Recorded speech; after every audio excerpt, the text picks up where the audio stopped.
Diweddio. Diolch yn ei Dduw am gyfle arall I ddod ger dyfron ac I ni yn cyflwyno'n hamser I ti ac yn gweddio bydde di yn dod lawr un plith yn y dyddiau tywyll yma, yn y dyddiau trist yma I ni yn gofyn am nerth o ddifri ac y bydde di yn gwneud rhyfeddodau unwaith eto yn y wlad hon. Bendithiau'n hamser ac arwen ni yn ein haddoliad. I ni'n gofyn hyn o'r trwy enw ac heiddiant ein harglwydd Iesu Grist. Amen. Gwneud chi ddechrau trwy gannu'r drydydd emyn rhif 3, molianed uchelderau'r nef, yr arglwydd am ei waith, a cherdded sŵn ei folian def trwy'r holl ddymderau maith. Emyn rhif 3, gyda sefyll i'w chanu.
Croeso i'n gwasanaeth.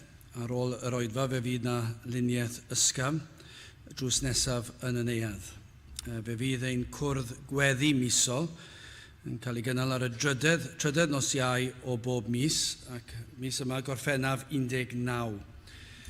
Felly ym hanner awr 7 nos Iau gorffennaf 19 fydd ein cwrdd gweddi nesaf. Fydd ein hoedfa nesaf pnawn Sul ym hanner awr wedi 3. Ac fe fydd y parchedig Dewi Haim yn pregethu. Hefyd yn agosau nawr mae'r gynhadledd haf ac yma yna oedfawn Saesneg yn cael ei cynnal yma drwy gydol yr wythnos, ond hefyd fe fydd yna oedfa Gymraeg ar y pnawn Gwener. Felly, os allwch chi cofio yr oedfawn hynny. Ni'n ddiolchgar am y parchedig, bod y parchedig Hywel Roberts wedi dod I pregethu unwaith eto ac yn gweddio fydd bendith Duw ar yr oedfa hon. Nawr, wrth i'r casgliad cael ei gymryd, gen i ganu tra'r un heistedd am rhif 644. 644.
Byddai'n darlleniad o'r epistol cyntaf Paul at Timotheus, y benod gyntaf,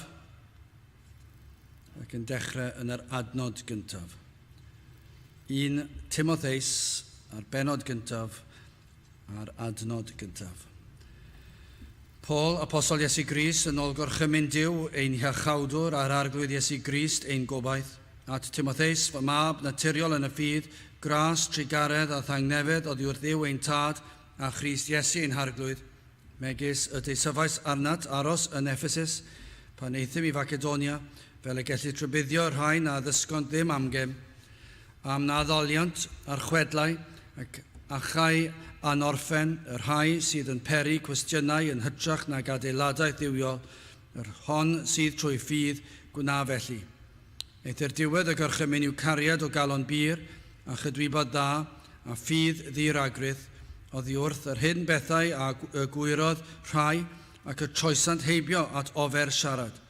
Gan ewyllysio bod yn athrawon o'r ddeddf, heb ddeall na pha bethau y maent yn ei dywedyd, nac am ba bethau y maent yn teiri.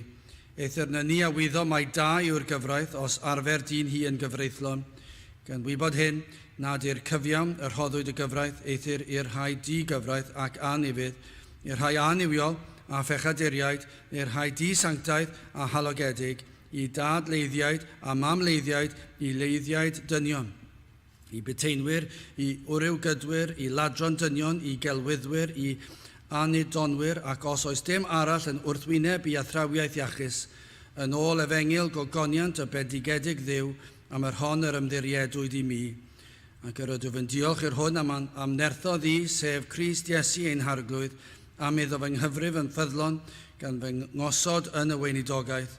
Yr hwn oeddwn o'r blaen yn gablwr ac yn erlidiwr ac yn drahais, eithir mi a gefais drigaredd, am i mi yn ddiarwybod ei wneithir trwy anghrediniaeth. Gras ein harglwydd ni a dra amlhaodd gyda ffydd a chariad, yr hwn sydd yn Crist Iesu.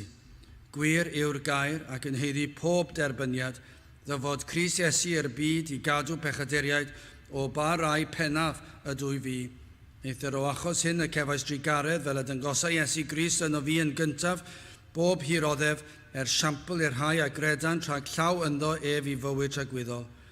Ac i'r brenin tragwyddol anfarwol, anweledig i'r Duw unig ddoeth, y byddo anrhydedd a gogoniant yn oes oesoedd. Amen. A bydde bendith Duw ar ei air sanctaidd Dduw. Gadewch ni nawr droi at ein harglwydd mewn gweddi.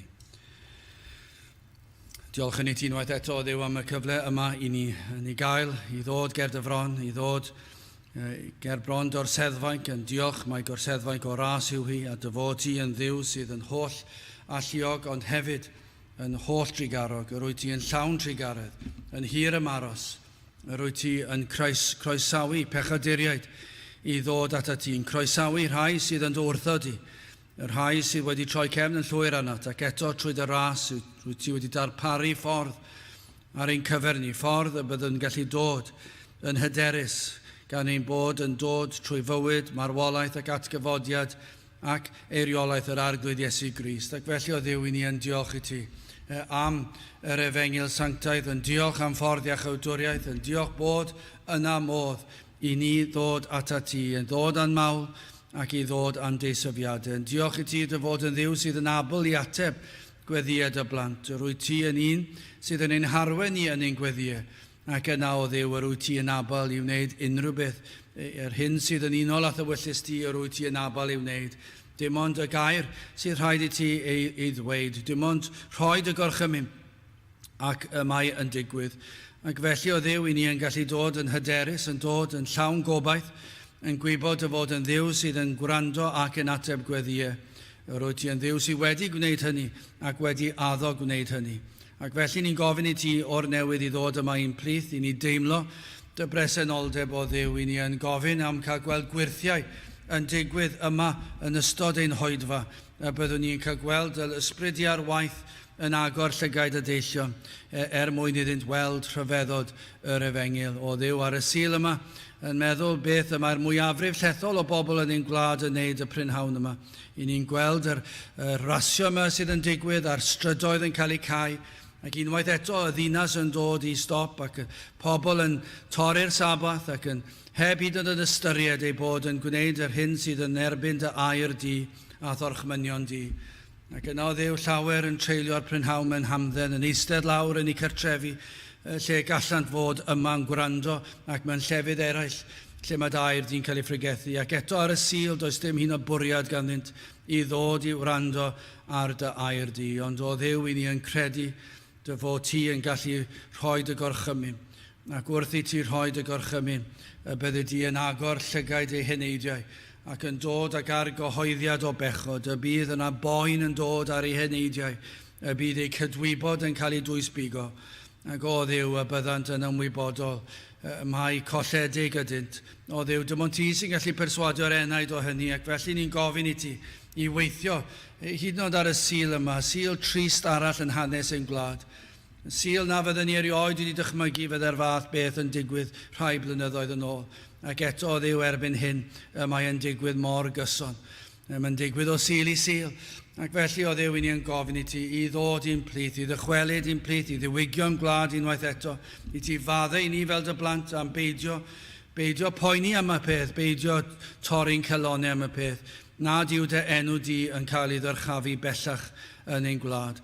Felly o Dduw, tywallt ysbryd arnom, tywallt ysbryd ar ein gwlad, i ni'n gofyn y bydde di yn dod â bendith ar dy air heddi yma, a lle bynnag y mae'n cael ei gyhoeddi yn ffyddlon, y bydde di yn bendithio ac yn cadw'r un drwg ei ffwrdd.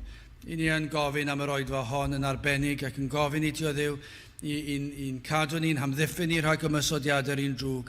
Ond hefyd o Dduw i ti roed y nerth corfforol sydd ei hangen.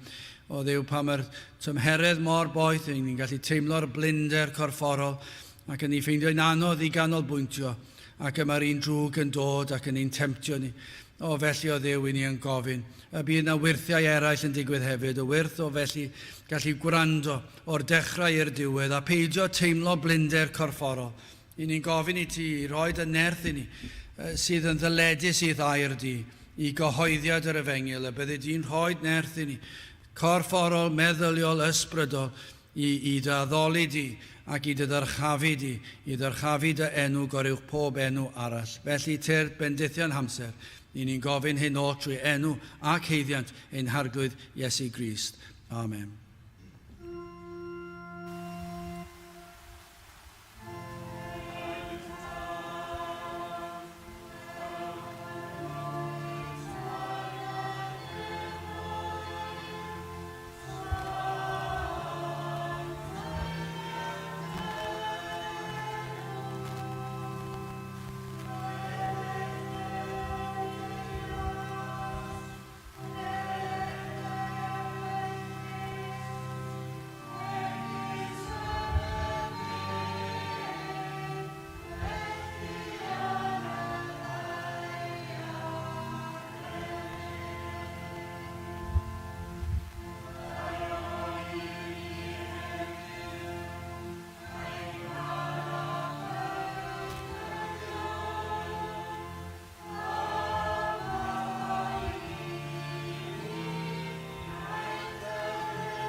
Ar ôl ni ganu'r emunesa, ni'n ddiolchgar fod y parchedig Hywel Roberts wedi dod i bregethu ni, ond cyn hynny gawn ni ganu emyn rhif 29.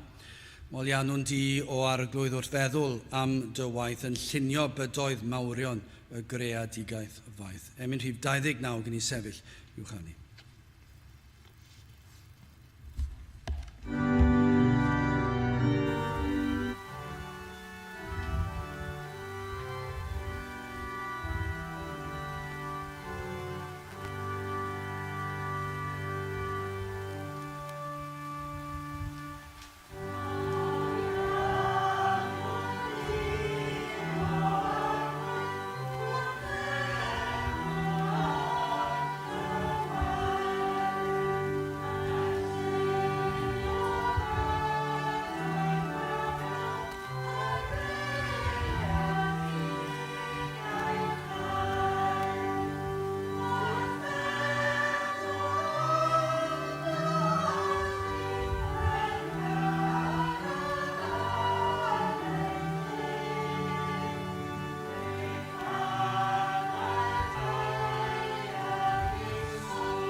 Mae'n testyn y prynhawn i'w gael yn epistol cynta Paul at Timotheus, y drydydd benod ar unfed adnod ar 15. Yr adnod olaf yn y drydydd benod yn epistol cynta Timotheus. Ac yn ddi ddadl, mawr yw dirgelwch Duwioldeb. Dyw a ymddangosodd yn y cnawd, a gyfiawnhawyd yn yr ysbryd, a welwyd gan angylion, a bregethwyd i'r cynhedloedd, a gredwyd iddo yn y byd, a gymerwyd i fyny mewn gogoniant. Mae'r Apostol Paul yn cyfeirio ar ddechrau'r llythyr at yr efengyl, fel efengyl gogoniant a bendigedig dduw, ac yn dweud gwir yw'r gair, ac yn heiddi bob derbaniad, ddyfod Crist Iesu i'r byd i gadw pechaduriaid, o barau pennaf ydw i fi. Ac yna, yn yr ail benod, cyfeirio at dduw yn ceidwad fel yr hwn sydd yn ewyllysio bob dyn yn gadwedig, a dyfod i wybodaeth i ganfod y gwirionedd, cynnes un Duw sydd ac un cyfryngwr hefyd rhwng Duw a dynion, y dyn Crist Iesu. Yr hwn a'i rhoddus ei hunan yn brydwerth dros bawb i'w tystiolaethu yn yr amseroedd priod neu priodol. Yn y wirioneddau sylfaenol i'r efengyl, a mae'r gwirioneddau hyn yn wirioneddau nas gellir ei gwadu, ac hefyd egwyddorion mysol ac egwyddorion ysbrydol na ddylid ei diddymu. Ysgrifennodd y Dr. Loke Shiming o Lundain yn un o'r papurau newydd ychydig blynyddoedd yn ôl. Ac dyma wedodd e, mae'r ffydd Gristnogol yn ymwneud â gwirionedd, nid traddodiadau crefyddol, nac arferion cymdeithasol. Ond yn enw goddefgarwch, rydym ni y dyddiau hyn wedi gwneud yr hyn a fy'n anfoesol yn y gorffennol, yn dderbyniol yn y presennol, hyd yn oed yn ffasiynol. A mae'n dweud i gymdeithas sydd mor ofalus am gywirdeb gwleidyddol, ond mor ansicr am ei mesoldeb, mor ansicr am ei goddefgarwch, mae'n golandid gweld y bobl efengylaidd, Cristnogion efengylaidd sydd yn credu gair Duw, y Beibl, bod pobl efengylaidd yn sefyll am yr hyn maen nhw'n credu yw'r gwirionedd.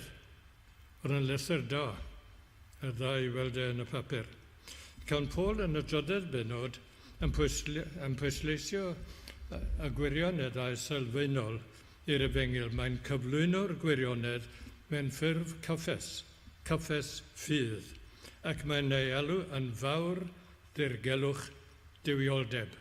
Dyna beth sy'n yn testyn, mawr dirgelwch Duwioldeb. Mae'r dirgelwch bellach wedi ei ddatguddio. Mae fel cyfrinach agored. Dyna'r efengyl, cyfrinach agored. Mae'n agored drwy ddofodiad yr arglwydd Iesu. A anwyd ym Bethlehem Judea yn ddyddiau Herod y Brenin. Pan oedd garchymyn allan wrth Augustus Caesar i drethu'r holl fyd, cyhoeddodd angylion ei endedigaeth, fe cadnabydd a'i folianwyd gan fugeiliaid, a dynion doeth a ddeithant o'r dwyrain i'w weld. Ie, mae'r dirgelwch bellach wedi ei ddatguddio. A dyma'r gyffes. A gyffes ffydd yn seiliedig ar yr efengyl. Duw a ymddangosodd yn y cnawd. Dyna lle mae'n dechrau, Duw a ymddangosodd yn y byd yn y cnawd. Daeth Duw ac amlygodd ei hunan. Gwnaeth hynny trwy wyrth yr ymgnawdoliad, ymherson ei fab Iesu Grist a'i eni o'r forwyn faer. Ac yna, mae datgan cyfiawnhawydef yn yr ysbryd. Cyfiawnhawydef yn yr ysbryd, cadarnhawyd ei honiadau, ei hawliau fel y Mesaia, ei fedydd o'i fedydd, yw atgyfodiad oddi wrth y meirw ac hynny trwy nerth a thystiolaeth yr ysbryd glân. Cyfiawnhawydef yn yr ysbryd, ac yn nerth a thystiolaeth yr ysbryd. Ac yna, gwelwyd ef gan angylion. Roedd yr angylion yn ei gynnal, roeddent yn ei warchod, trwy gydol o'i oes, o'i fedydd, drwy flynyddoedd ei weinidogaeth, yn ei farwolaeth arberthol ar y groes, ei fywyd atgyfodedig pan ymddangosodd i'w ddisgyblion cyn esgyn i'r nef. Roedd yr angylion yn gweld ac yn gwarchod, gwelwyd ef gan angylion. Ac wedyn mae'r gyffes yn cario ymlaen fel hyn, pregethwyd ef i'r cenhedloedd, i'r cenedl ddyn, i'r cenhedloedd. Pregethodd yr apostolion. Yr apostolion a gefyd eraill pregerthasant amdano ymysg y cenhedloedd. Gadechrau yn Jerusalem, fel yr un a ddaeth i'r byd i achub pechaduriaid, yw hachub rhag marwolaeth ysbrydol a damnedigaeth, fel y cant iachawdwriaeth, fel y cant fywyd a bywyd tragwyddol, pregethwyd i'r cenhedloedd. Ac yna, drwy ras diw, ac yngeriau'r gyffes, credwyd iddo yn y byd. Credwyd iddo. Daeth nifer o drigolion Jerusalem yn y lle cyntaf dan orgyhoeddiad. Daeth yn dan argyhoeddiad o'i pechod ar hyn a wnaethant yn y groesoliad, ond o'i pechod personol, a'i heogrwydd, a daeth ati edifyrwch, a daeth ati ffydd yn yr arglwydd Iesu. Daeth ati gredu ynddo, fel ceidwad ac fel gwaredwr. Yr hyn oll yn Jerusalem, ac yn Judea, ac yn Samaria, ac wedyn y drwy wledydd yr ymerodraeth Rufeinig, ac yna wedyn drwy'r byd. Credwyd iddo yn y byd, ac yna yn olaf, ac ymerwyd i fyny mewn gogoniant. Ysgynodd i'r nefoedd, ysgynodd mewn gogoniant wedi cwblhau y gwaith, wedi gwblhau y gwaith a ddaeth i'r byd i'w gyflawni, maddeuad a iachawdwriaeth ei bobl. Ac fe ysgynodd i'r gogoniant a ddeuheil o'r tad, ac mae'n eiriol ar ein rhan, mae'n clywed ein gwediau. Mae'n dod â nhw ac yn y cyflwyno nhw i'r tad. Mae'n eiriol ar ein rhan. Ac hefyd mae'n llywodraeth i'r cenhedloedd. Mae'n llywodraeth yr eglwys. Eglwys Duw, eglwys Crist yn y byd. A mae'n llywodraethu yn bywyd ni, eich bywyd chi a finnau hefyd. Mae'n llywodraethu ar ddehelaw y tad. Ac fe bydd hyn yn hyd ar ddiwedd yr oes. Pan ddaw eto mewn nerth a gogoniant ar ddiwedd yr oes. A dyna'r gyffes. Cyffes Paul ynglyn ar Efengil, a sylwedd yr Efengil, a phwrpas yr Efengil. Ac fe gawn gyfeiriad at y geiriau, at y gyffes yn un o'r ymynau, emyn gan Gwilym Hiraethog, o ddirgelwch mawr Duwioldeb.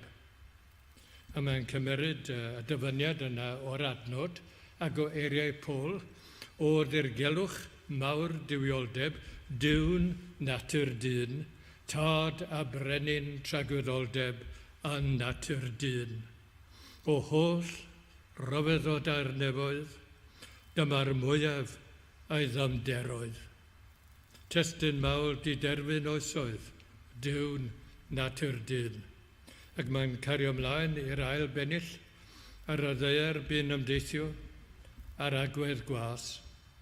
heb i'n lle I orffwys ganddo ar agwedd gwas. Daeth mwyn yn cyfathogi.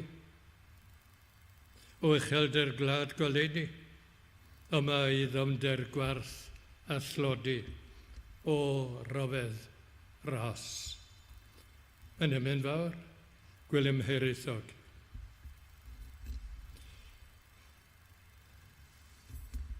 Rwyf am gymhwyso geiriau yn testyn i'n pwrpas ni y prynhawn yma. Mae'n amlwg bod yr apostol Paul yn ysgrifennu at Timotheus am reswm arbennig. Ac yn y lle yma, mae'n pryderu. Mae'r apostol yn pryderu am yn agor ei galon am yn ysgrifennu at Timotheus. Mae'n pryderu am bobl yr arglwydd a'i duwioldeb. Hansawdd ei proffesiwn a'i duwioldeb. O'r 15 digwyddiad o'r gair duwioldeb yn y Testament Newydd, fe gawn 9 ohonynt yn epistol cyntaf Timotheus. Mae hwn yn rhywbeth pwysig. Mae'n pwysig i'r apostol a mae'n pwysig I ni yn eglwys Crist y dyddiau hyn. Yr holl fater o'r dduwioldeb a mywyd ac yn hystiolaeth pobl Dduw. Mae Paul yn rhybuddio Timotheus am athrawon ffug a byddai'n codi ac yn ceisio dylanwadu credinwyr yn eglwys Crist. Mae'n rhybuddio Timotheus am athrawon ffydd. Rhai o byddai'n cyflwyno syniadau anghywir ynglyn â'r Efengyl. Ac yn arbennig syniadau deddfol ynglyn â'r Efengyl. Ac nid rhywbeth deddfol am osoldeb yn ei hunan. Ydy'r Efengyl, mae'n fwy na hynna. Mae'n agwedd ysbrydol iddo fe. Ond mae Paul yn amlwg yn gweld a gallai dylanwad mawr ddod drwy'r athrawon ffug yma. A mae'n gwadu ei hathrawiaeth. Gwadu o gwbl. Ac yn annog Timotheus I ddal at y gwirionedd. A dyma sut mae'n ysgrifennu yn y bedwaredd benod ac yn adnod 6 I 8. Os gosodi y pethau hyn o flaen y broder, meddai, ti a fyddi weinidog da I Iesu Grist, wedi dyfagu angeiriau'r ffydd ac ar athrawiaeth dda yr honna ddilynast. Aeth yr gaid heibio chwedlau ac ymerfer dy hun I dduwioldeb. Dyna'r gair I dduwioldeb. Cynnes I ychydig y mae ymarfer corfforol yn fuddiol. Wel, mae ymarfer corfforol o rhyw fydd, well hynny na ddim, ond mae rhywbeth llawer mwy pwysig. Aeth yr duwioldeb, medda fe, aeth yr duwioldeb sydd fuddiol I bob peth. Ac yn ddiaddewid o'r bywyd sydd yr awron, ac o'r hwnna fydd, y presennol a'r dyfodol, yn y byd ac yn y nefoedd. Ie, dyma'r pwyslais. Mae'r pwyslais ar dduwioldeb, pobl Dduw. Mae hyn yn rhywbeth pwysig iawn. Roedd yna athro am Mhrifysgol Ial yn yr America. Ac mae'r gair Ial ei hunan, wrth gwrs, yn gysylltiedig â Gogledd Cymru. Oedd yna rhyw hanes gwahanol. Ond athro am Mhrifysgol Ial, roedd yn arbenigwr blaen llaw ynglyn â'r sgroliau y Mawr marw. Chi'n gwybod yn dod o hyd yr sgroliau yma mewn ogof ger y Mawr marw, ac sgroliau y Mawr marw. Ac yr yn arbenigwr ynglyn â'r sgroliau yma, dyn o'r enw Miller Burrows. A dyma fe'n ysgrifennu yma yn dweud, mae'n y fath o gyffes Cristnogol, a mae'r unigolyn yn ei dderbyn fel aelod o gymuned credinwyr nad yw'n dibynnu ar reswm na thystiolaeth. Dim ond cyffes. Dim rheswm, dim tystiolaeth. A mae'n dweud, ni allaf gymeryd y safbwynt hyn. Rwy'n gwbl sicr dyla'r datguddiad hanesyddol o Dduw yn Iesu o Nazareth fod yn gongolfaen, yn sylfaen a congolfaen unrhyw ffydd sy'n wirioneddol Gristnogol. Felly, mae unrhyw gwestiwn hanesyddol am yr Iesu a fi'n byw ym Mhalesteina 4 ganrif ar 15 yn ôl yn holl bwysig. Wel, 20 canrif yn ôl erbyn hyn yn te. Dyma gen i nifer o bwyntiau. Yn gyntaf, nid yw Paul yn gwneud datganiad ffurfiol o'i gyffes ffydd pan mae'n sôn am yr Efengyl fel Mawr ddirgelwch Duwioldeb. Na, mae'n teimlo'n angerddol ynglyn â'r peth.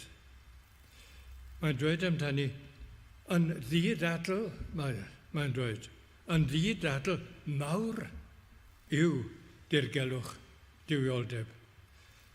Mae'n wirioneddol fawr. Mae'n wych, mae'n ogoneddus. Does dim byd gwell. Does dim byd mwy gogoneddus na'r neges. Neges yr Efengyl. Ie, yn ddidadl mawr yw dirgelwch Duwioldeb. Mae'n dystiolaeth. Mae'n dystiolaeth yn seiliedig ar ddigwyddiadau hanesyddol. Pethau sydd wedi digwydd yn y byd ac mewn hanes. Pethau ddigwyddodd yn Mhalesteina yn ystod teyrnasiad ar ymerawdwyr Augustus a Tiberius. A gall neb ddadlau yn berswadiol yn erbyn y dystiolaeth apostolaidd. Y dystiolaeth am berson, y dystiolaeth am waith yr arglwydd Iesu Crist. Does dim modd dadlau am berswadiol yn erbyn y dystiolaeth.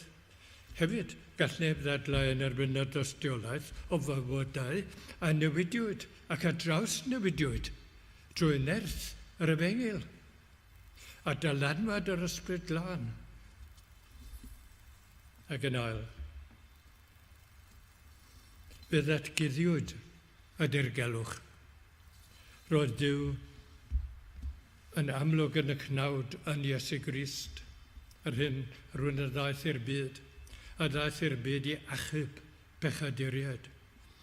Mae'r dirgelwch wedi ei ddatguddio, cafodd ei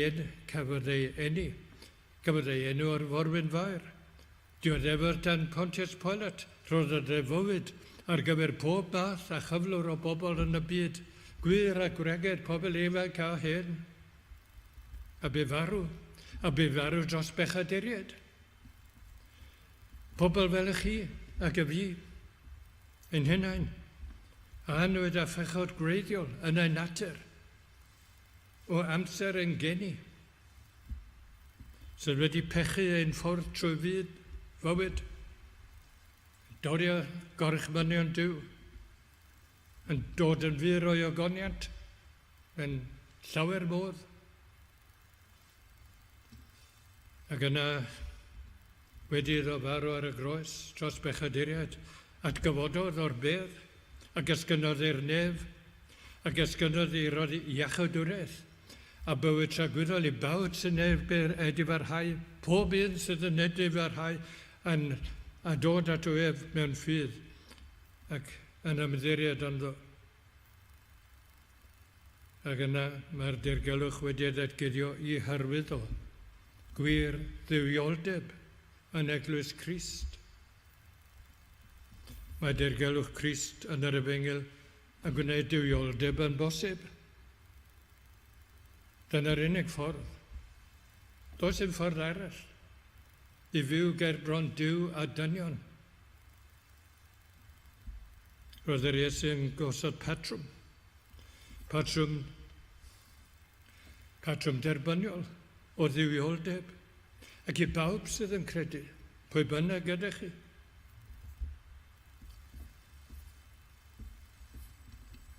A mae'n rhoi trwy'r ysbryd y weledigaeth, a'r cymhelliad i fyw yn ddiwiol ac yn sanctaidd ger bron Duw a dynion.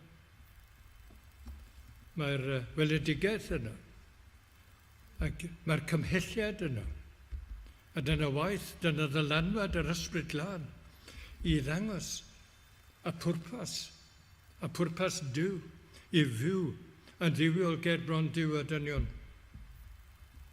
Ac hefyd mae'n ein galluogi i fyw yn ddiwiol gyda pharch ar Duw, ac y fuddod i wair, dyna'r peth, pharch ar Duw, i fuddod i wair, a hynny mewn byd a mewn cymdeithas, byw yn byd a cymdeithas aniwiol a phechadurus. Mae'n llawer i ffordd. Mae'r rhan fwyaf o bobl yn cymdeithas gyfoes yr dyddiau hyn yn byw. Maen nhw'n byw o ddydd i ddydd heb ystyried beth yw perthynas nhw a Duw. Yn cael eu harwain yn fwy gan bethau elwyr yn gywirdeb gwleidyddol, yn ôl syniadau cyffredinol y dydd, yn cael eu harwain yn fwy gan hynny nag unrhyw ymwybodaeth neu unrhyw ymdeimlad o gyfrifoldeb tuag at Dduw. Mae gan y agwedd seciwlar at y bywyd, ac maent yn byw heb unrhyw feddwl pwrpasol am Dduw. Dywedodd Harold Macmillan, cyn brif weinidog y wlad ychydig flynyddoedd yn ôl, rhyw hanner canrif yn ôl. Ond mae'n wir heddiw. Dyma dywedodd Harold Macmillan. Dywedodd os nad ydych chi'n credu yn Dduw, yr unig beth sydd gennych i gredu ynddo yw parchusrwydd neu weddusrwydd.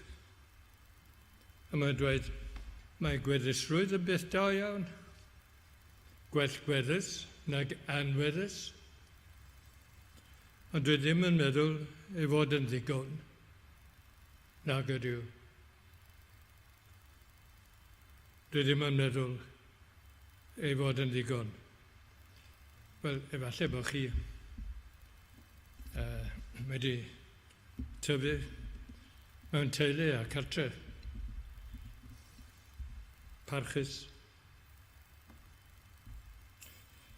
Falle bod chi yn teimlo bod chi yn berson gweddus a pharchus iawn. Rydych chi'n gwybod yng ngwylod yn amder eich calon bod gennych natur a bod eich natur yn bechadurus. Fel bob un ohonom, pob un, a bod angen i chi fod yn iawn gyda Duw, a mewn heddwch gyda Duw. Mae'r Efengyl yn delio ar cyflwr dynoliaeth. Mae'n ateb y cwestiwn, sut y gall dyn fod yn iawn gyda Duw? Sut y gall dyn fyw bywyd diwiol ger bron Duw a cydyn? Mae'r rhain yn gwestiynau sylfaenol ein tystiolaeth yn y byd. Sut y gall dyn fod yn iawn gyda Duw a byw bywyd diwiol ger bron Duw a dynion? Wel, cer yr ateb yn y gyffes gan yr Apostol Paul. Mae'r ateb yn yr Efengyl. Fawr dirgelwch Duwioldeb. Yr hyn a ddetgyddiwyd i ni yn yr Efengyl ym mhersod a gwaith a chybol yr arglwydd Iesu Crist. Dylem sylweddoli mawredd Efengyl Crist. Mae'n neges anrhithrol fawr. Mae'n ogoneddus.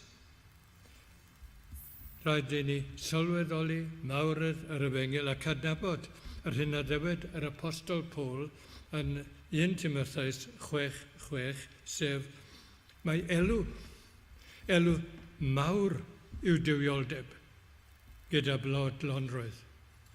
A mae Duwioldeb yn dod ac yn deillio o'r Efengyl.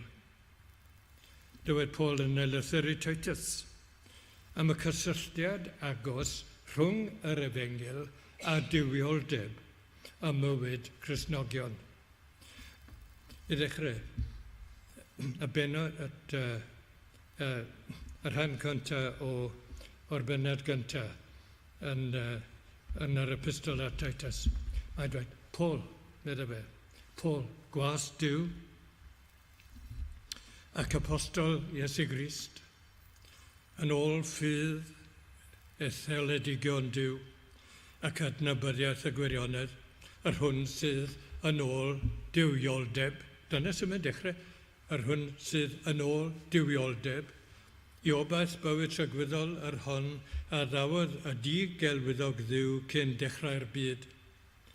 Aeth mewn amseroedd priodol fe a glirodd ei air trwy bregethu. Am yr hyn yr ymddiriedwyd i mi, medda'r apostol, yn ôl gorchymyn Duw ein hiachawdwr. Wel dyna fe, adnabyddiaeth o'r gwirionedd, yr hyn sydd yn ôl Duwioldeb. Ac yna, yn yr ail benod o'r unfed adnod ar 10 ymlaen, cynnes ymddangosodd, medda'r apostol, fe cynnes ymddangosodd gras Duw, yr hwn sydd yn dweud iachawdwriaeth i bob dyn. Gan ein dysgu ni i wadu anifioldeb a chwantabydol. Dyna'r peth eto. Gan ein dysgu ni i wadu anifioldeb a chwantabydol a byw yn sober. Ac yn gyfiawn. Ac yn dduwiol yn y byd sydd yr awr hon. Gan ddisgwyl am y gobaith gwynfydedig ac ymddangosiad gogoniant y Duw mawr a'n hiachawdwr Iesu Crist. Yr hwn aroddus ei hunan drosom i'n prynu oddi wrth bob anwiredd ac i'n puro ni iddo ei hun yn bobl briodol a wyddus i weithredoedd y da. Wel, da chi'n gweld pwysigrwydd yr hyn sydd yn y gyffes mae Paul yn ei roddi i Timotheus. Ac rwy'n dod at y diweddglo, efallai bod rhai o'n chi, rydyn ni'n gwybod yn yr eglwysi ac yn y gymdeithas fel y mae ohoni, bod llawer y bobl yn byw yn bell iawn oddi wrth ac ar wahân i Dduw. Dyw ddim yn ei meddwl, yn ei ymwybod â hynna. Efallai eich bod yn ymwybodol o hyn. Efallai eich bod yn cyfaddef nad oes llawer o ystyr a phwrpas eich bywyd. Achos mae hyn i gyd yn gysylltiedig â'i gilydd. Yn pan ddatguddir gwirioneddau'r Efengyl, pan ddatguddir y gwirioneddau i'r enaid, i'n meddwl, i'n cydwybod, i'n calon, wel bod ydych chi ddod yna'r gyhoeddiad. Dyna'r peth, dyna'r lle ydych chi'n dechrau. Os ydych chi am ystyr eich bywyd? Os ydych am bwrpas eich bywyd? Gwir ystyr, gwir bwrpas eich bywyd. Yna dewch yn y difeiriol, yn y difer gerbron Duw. Dewch at orsedd gras. Dewch mewn ffydd at Iesu Crist. Dewch gan gydnabod yr arglwydd a'i ogoniant. Ei gadnabod fel arglwydd a gwaredwr eich bywyd. Dewch ato. Yna cawch ddarganfod. Cawch ddarganfod wir ystyr, wir bwrpas eich bywyd, yn y presennol, yn y dyfodol, ac yna fe gewch foddhad, wir foddhad eich enaid, gras i fyw, gras i ogoneddu Duw, gras i wneud i'r lles pwrpasol i'n cyddynion. Cynnes, pam? Wel, da chi'n gweld, Mawr yw dirgelwch Duwioldeb. A dyna bwrpas yr Efengyl. Duwioldeb yn y presennol, gogoniant yn y byd y ddaw. Amen. Fe ganwn yn awr i ddiweru ein gwasanaeth emyn 197. Yr emyn 197.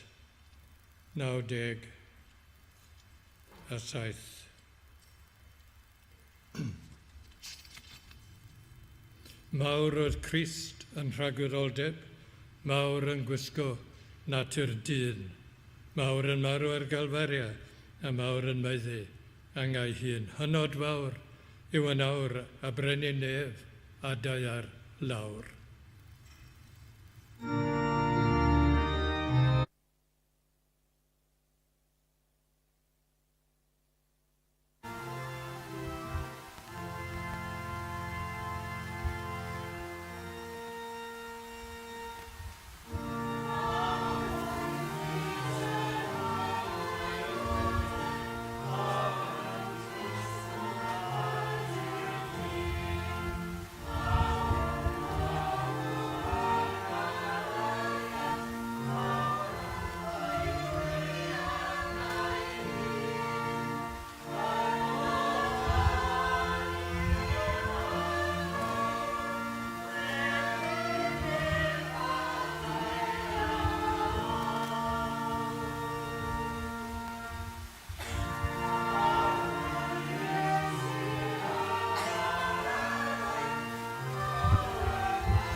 Mawr oedd Crist yn Recordiwyd, Mawr oedd Iesu'n yr arfaeth, Mawr yw Iesu'n ei berson, Mawr fel Duw a Mawr fel dyn. Diolch yn i ti o Dduw yn tad am yn harglwydd yn gwiredwr Iesu Crist.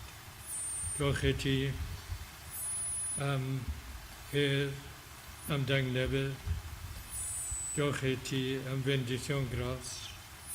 Diolch i ti am dy holl bendithion drwy Iesu Grist yn harglwydd a gweredwr.